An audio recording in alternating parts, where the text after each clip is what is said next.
What does a patient experience when they meet with you? And you run a virtual practice as well as a in-person practice, is that right? Yeah. And so what's Yeah. the So, experience like when people work with you? so we do initially a discovery call first. So a 15-minute free call first to make sure that it's a really good fit for people. We don't want people coming in who have one expectation and then realize this isn't what they wanted.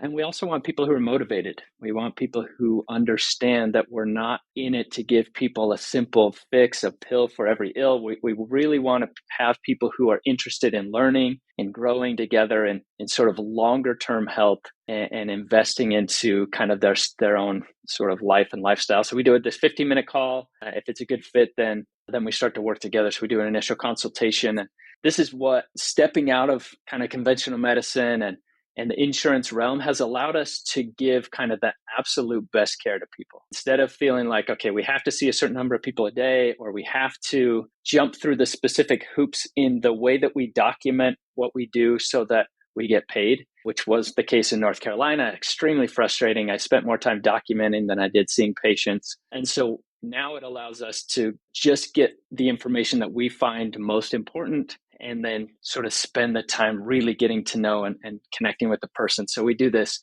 comprehensive initial consultation. We call it a 360-degree deep dive.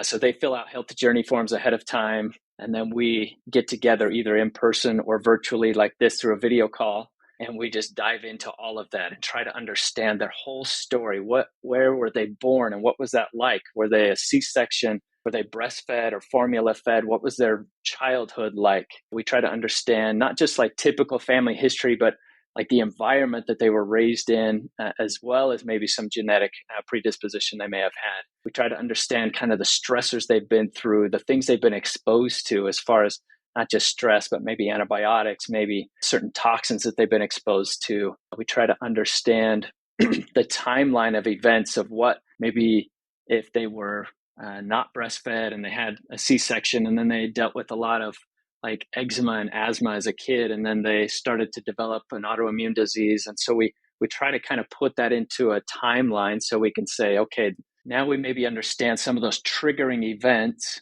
and we look for some of the, we call them mediators or perpetuators. What else is going on in your life that might perpetuate some of those unhealthy cycles in your body or perpetuate inflammation? Is it that you aren't getting enough sleep, or you have kind of strained relationships and connections with people? Is it that your nutrition maybe isn't ideal because you're so busy and so you live kind of more of a standard American diet?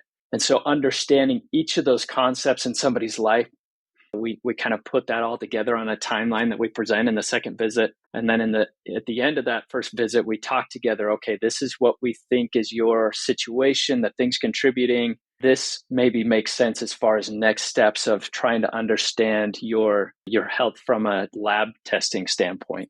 We need to look into maybe nutrient deficiencies, inflammatory markers, thyroid or other hormone issues. We may need to look into toxin exposures or blood sugar and insulin. And so we try to individualize that the lab ordering process. And then after they get all the lab testing done, we get back together, have another hour-long video call like this. We share our screen and we just go through line by line. Here's what this lab is. The lab says this is normal. It's not. Here's the real optimal range of where you actually want your body functioning.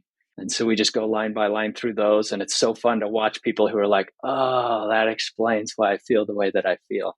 So many doctors have told me that everything looks normal on their basic lab testing and it's all in my head. And so it's so rewarding to dive deeper and then say, yeah, you're not sleeping because your circadian rhythm is off because of these stress factors that have now led to, look, here's your cortisol. I just did this one yesterday. Here's your cortisol. It should go up in the morning and then slowly come down through the day. And what's happening for you is it never goes up. It's a flat line all day long. And it's because you've been stressed for so long that your body has been taxed. And we need to start to reverse that process and work with this brain signaling to adrenal glands, stress signaling, and try to help support a healthier, more natural process. And we do that through lifestyle and nutrition and supplements. So anyway, that's kind of the process. We go through all their results, make a nutrition plan, a lifestyle plan, often nutritional supplements. They work with a health coach and they join us in the membership so we can have kind of ongoing support through the process.